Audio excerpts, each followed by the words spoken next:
Lions TV, this is the Den Daily, bringing you all the latest gossip, views and transfer news from in and around the Den. The day after the night before transfer deadline day, for one of the first times I can remember, probably the only time as a Millwall fan, we had an exciting deadline that went down to the wire. Okay, we only signed one player, but just to be live at that point and enjoying it with you all was really, really enjoyable. Thanks to everyone that tuned into the live stream last night.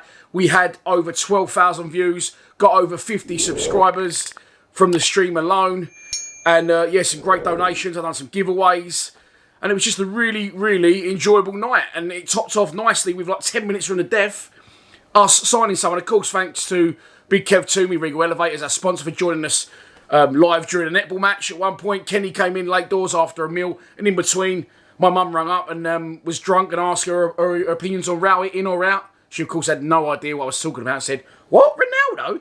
So, I did think, let's cover the whole transfer window. I don't think we need to do that. I was then going to do two videos. One about Marlon Romeo and one about our new signing. I don't really want to touch the Romeo thing.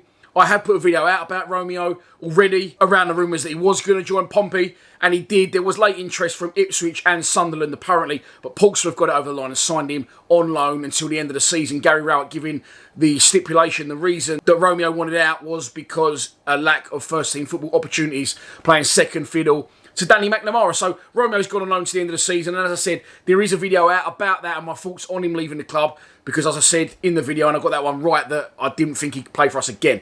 Could be wrong, could be back in the next season, beginning of the next season, sorry, but for now, he leaves the club. The exciting news, and the one that I hadn't heard a thing, I hadn't heard anything about this, that we would be signing Sheyi Ojo. That's my pronunciation of his name. If someone wants to correct me, then feel free to do so. A player, and I've made no bones about this, I don't really follow other clubs' players, although I'm starting to get into a little bit more.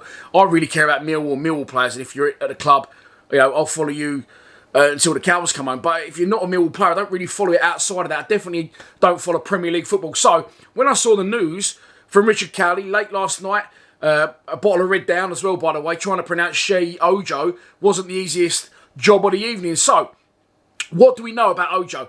The first thing that really made me laugh, I don't know why, it just struck me.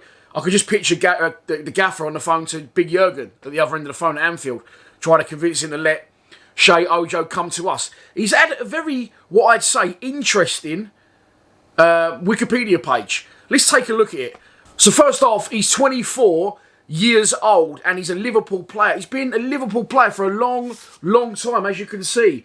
Was at Milton Keynes Dons. He's from Hemel Hempstead.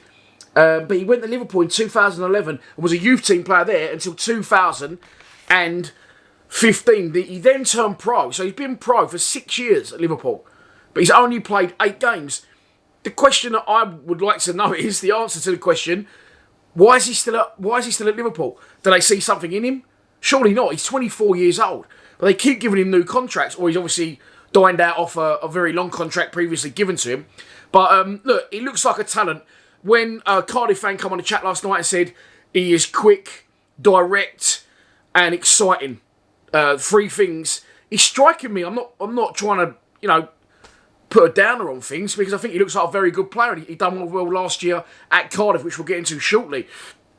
It doesn't seem like a Gary Rowett type signing, does it? I agree, it's exactly what we need.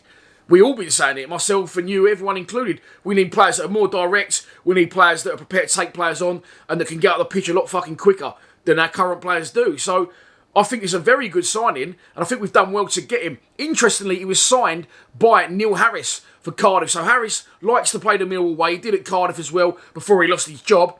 But he seems to think that Ojo fits into our style of play, or his style of play, the Millwall way. So is that now with Rowett in charge? Where's he going to fit in? I don't know. It's going to be very, very interesting to see where he fits into a Gary Rowett type lineup. As I said, he played 40 plus games last season for Cardiff. I looked at his show reel on YouTube. It is there if you want to have a look at it.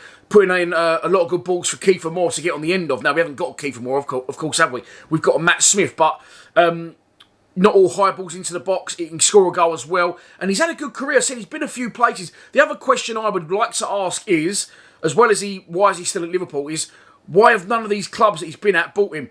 He's been at Cardiff, as I said, scored 5 goals, I think about 9 assists last season. So why have Cardiff not taken him? Maybe the change of manager, change of decision, I don't know. He's been on loan at Fulham down the years. He's been on loan at Wolves as well, and I'm hearing that he played in the side in the 2015-16 season. He was on loan to Wolves, 17 games, I think 1 goal.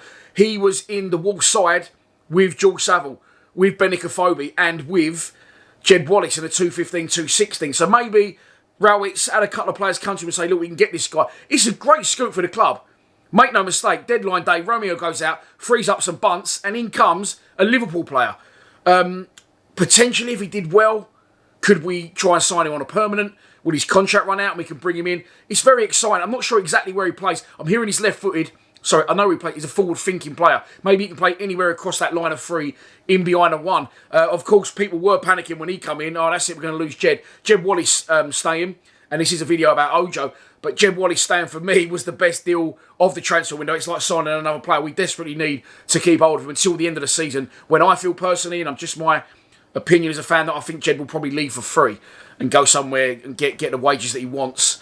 And the move and the last pop at the big time at 27 years old. But as I said, Ojo, great signing. Sheyi Ojo from Liverpool. So that's your lot for the Den Daily. I will probably try and have a couple of days off, but I always say that and then I end up not having a couple of days off. There's no what's it called? There's no football, is there? There's no transfers now either. So there is internationals on tomorrow, but I am down the caravan, so I'm probably going to watch that one by myself. Shut myself off away from the world after the 4-hour plus stream last night. As I said, over 12,000 of you watched it. Really good night. I properly enjoyed it. Thanks everyone for tuning in. And please subscribe to Lions TV. As always, come on you Lions.